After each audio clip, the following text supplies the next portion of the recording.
forced to do so. Thanks, Senator Walsh. Okay, Deputy Barrett.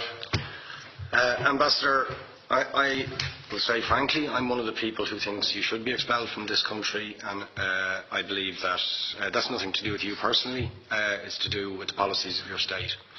And I think, along with Desmond Tutu, that the time for treating you as a normal state is over, because you're not behaving as a normal state. And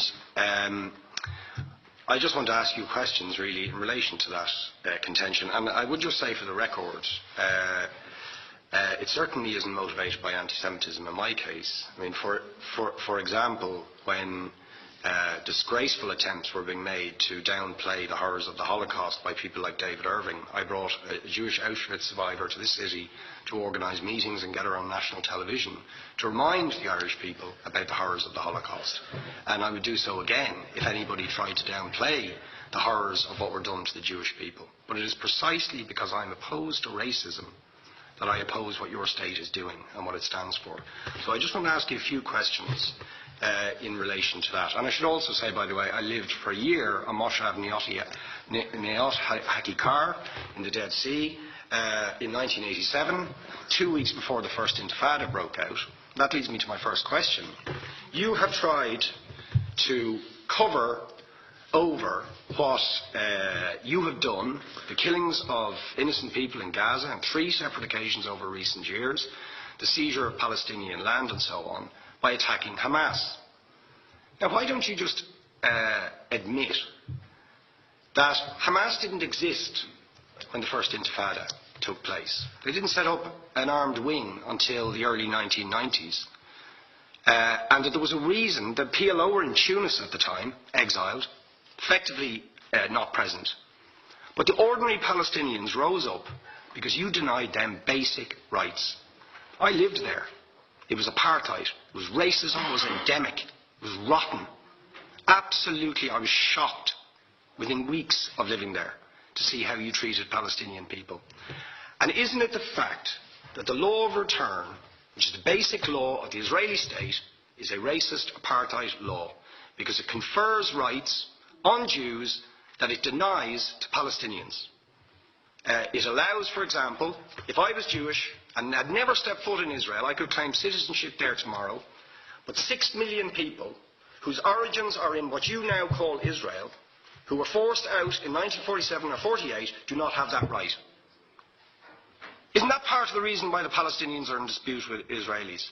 Because you deny them the right to return to their homes and to their land and to their villages, and that they have a legitimate claim, even under international law, to return, but you deny them that right. Why do you deny them that right? And why do you give that right to other people who have no connection whatsoever with the land, whether you call it Israel or whether you call it Palestine?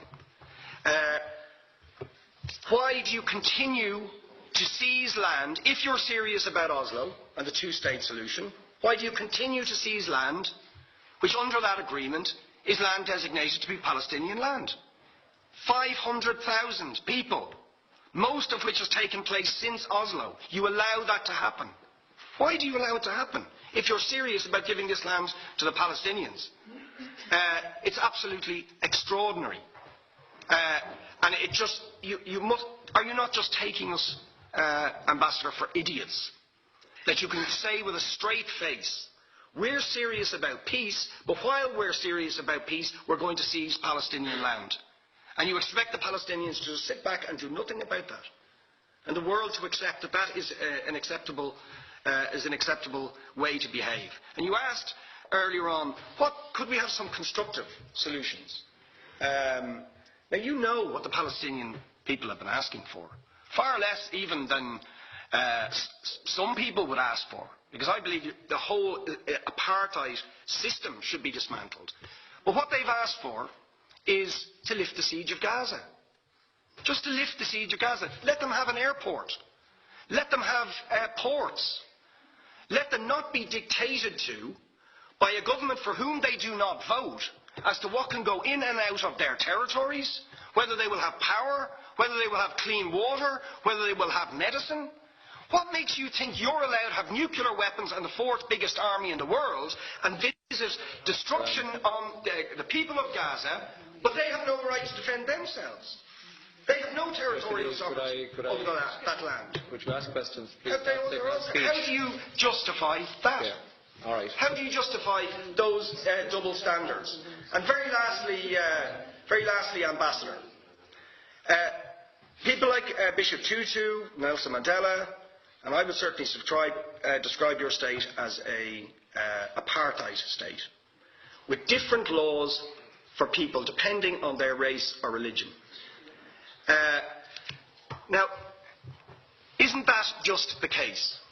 That, for example, at checkpoints going into the West Bank, there's a channel if you're Israeli or European, and there's a channel if you're Arab. Just because you're Arab. If you came into Dáil Éireann and they stopped you and said, "Are you Jewish?"